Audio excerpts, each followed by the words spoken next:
നിങ്ങളുടെ favourite shows ഇനി ഒരിക്കലും മിസ്സാവില്ല. ഇപ്പോൾ C5 കാണും നിങ്ങളുടെ ഫേവറേറ്റ് ഷോസ് തികച്ചും സൗജന്യമായി. വിക്രമിന്റെ ഇടപാടുകാരനായ കസ്റ്റമറുടെ നാവിൽ നിന്ന് തന്നെ സത്യം കേട്ടപ്പോ എനിക്കെല്ലാം വ്യക്തമായിട്ട് മനസ്സിലായി.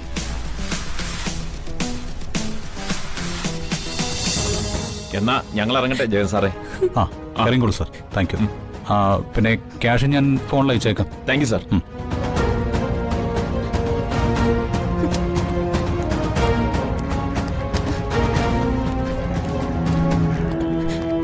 ചേച്ചി, എന്താ ഇതൊക്കെ?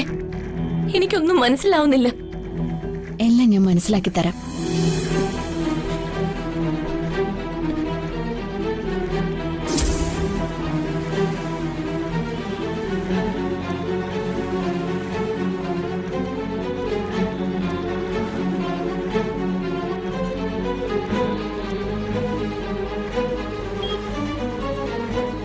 വന്ദന, എനിക്കൊന്നും മനസ്സിലാവുന്നില്ല.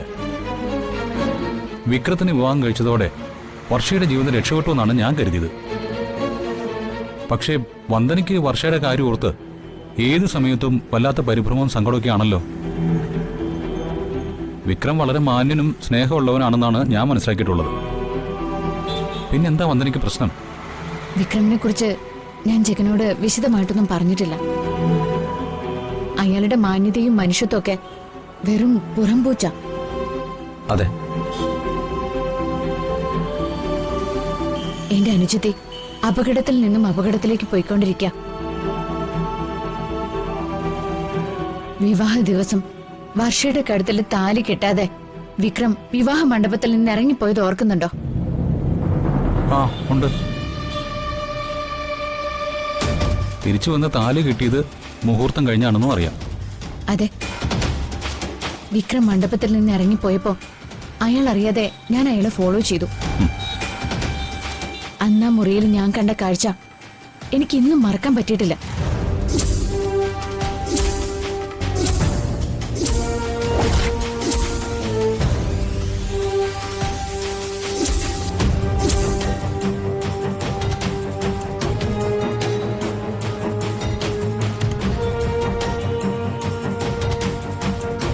സത്യമാണോ ഇത്?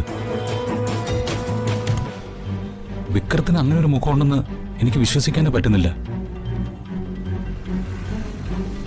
ഇപ്പൊ വിക്രം വർഷയെ കൊണ്ട് ഏതോ സാമ്പിൾ പ്രോഡക്റ്റ് ഡെലിവറി ചെയ്യിപ്പിക്കുക. ദോഷമൊന്നുമില്ലാത്ത സാമ്പിൾ പ്രോഡക്റ്റ് എന്നാണ് വർഷയെ വിശ്വസിപ്പിച്ചിരിക്കുന്നത്. പക്ഷേ അത് മാരകമായി മയക്കുമരുന്നാ.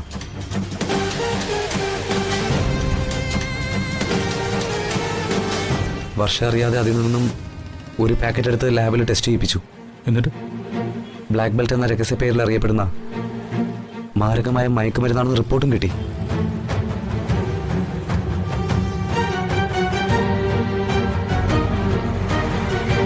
ഒരു ദോഷവുമില്ലാത്ത ശുദ്ധമായ സാമ്പിൾ പൊടിയാണെന്ന് ഉറച്ചു വിശ്വസിച്ച് അവൾ ഇപ്പോഴും അത് വിതരണം ചെയ്തുകൊണ്ടിരിക്കുക.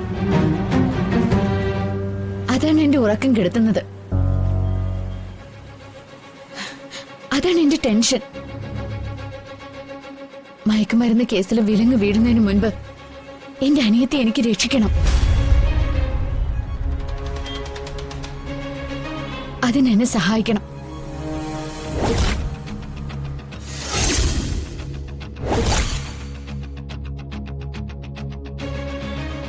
വന്ദന പറഞ്ഞത് ശരിയാണെങ്കിൽ ഇതങ്ങനെ വെറുതെ വിടാൻ പാടില്ല.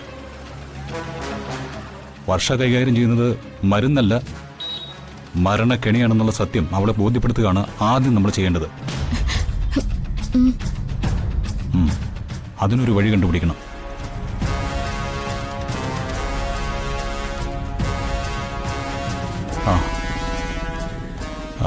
ഒരു വഴി എൻ്റെ മനസ്സിൽ തെളിയുന്നുണ്ട്. വിജയിച്ചേക്കാം, ചിലപ്പോൾ പരാജയപ്പെട്ടേക്കാം. എന്തായാലും നമുക്ക് ആ മാർഗം ഒന്ന് പരീക്ഷിച്ച് നോക്കാം.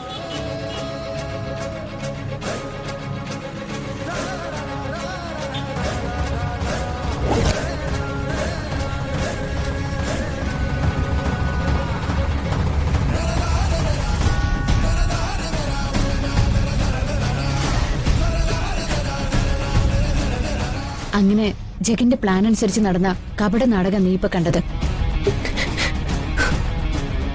ജഗന എല്ലാം അറേഞ്ച് ചെയ്തത്. പോലീസുകാരായിട്ട് വന്നവരെല്ലാം എൻ്റെ പാർട്ടിക്കാരാ. ജീപ്പും യൂണിഫോമും ഒക്കെ വാടകയ്ക്ക് സംഘടിപ്പിച്ചു. നാടക സംവിധാനവും ഞാൻ തന്നെ.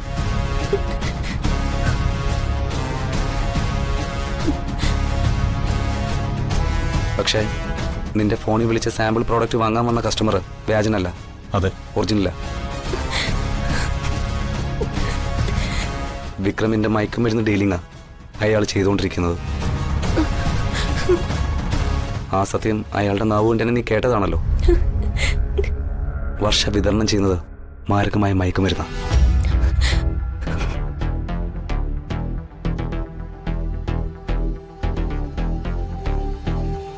അത് ബോധ്യപ്പെടാൻ ഇതിലും വലിയ തെളിവ് വേണോ വർഷേ?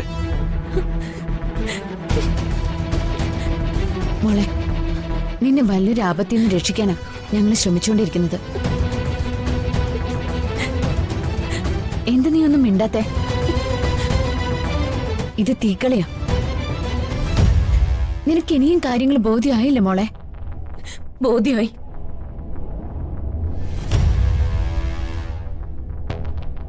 വിക്രമിന്റെ ഇടപാടുകാരനായ കസ്റ്റമറുടെ നാവിൽ നിന്ന് തന്നെ സത്യം കേട്ടപ്പോ എനിക്കെല്ലാം വ്യക്തമായിട്ട് മനസ്സിലായി.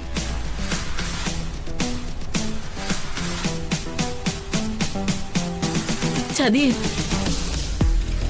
സ്വന്തം ഭാര്യയെ പോലും കൊലയ്ക്ക് കൊടുക്കുന്ന വഞ്ചകൻ.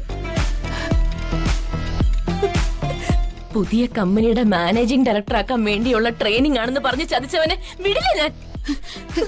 വർഷേ, നീ എങ്ങോട്ടേ പോകുന്നേ? എനിക്ക് എന്റെ ഭർത്താവിനോട് ചില കണക്കുകൾ തീർക്കാനുണ്ട്.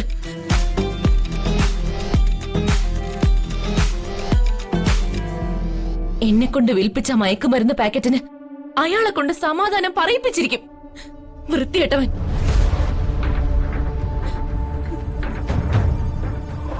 എന്നെ പിടിച്ചത് യഥാർത്ഥ പോലീസായിരുന്നെങ്കിൽ ചെയ്യാത്ത കുറ്റത്തിന് ജയിലിൽ പോവേണ്ടി വന്നേനെ ഞാൻ. വിടില്ല ഞാൻ അവനെ.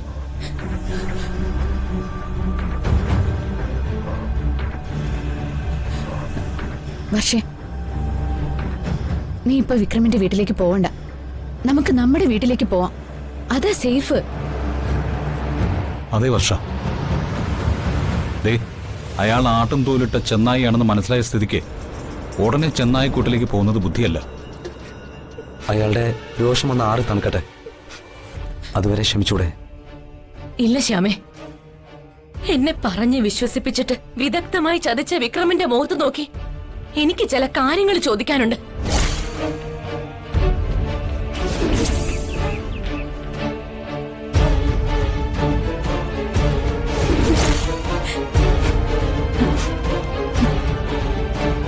മോളെ, നിന്നെ ഒറ്റയ്ക്ക് വിടാൻ എന്റെ മനസ്സ് അനുവദിക്കുന്നില്ല. വർഷേ, നീ അബദ്ധമാണ് കാണിക്കാൻ പോകുന്നത്. വർഷ പറയുന്നതിൽ ന്യായമുണ്ട്. ഡൗൺലോഡ് ചെയ്യൂ C5 ആപ്പ്. കാണൂ എല്ലാ എപ്പിസോഡുകളും സൗജന്യമായി.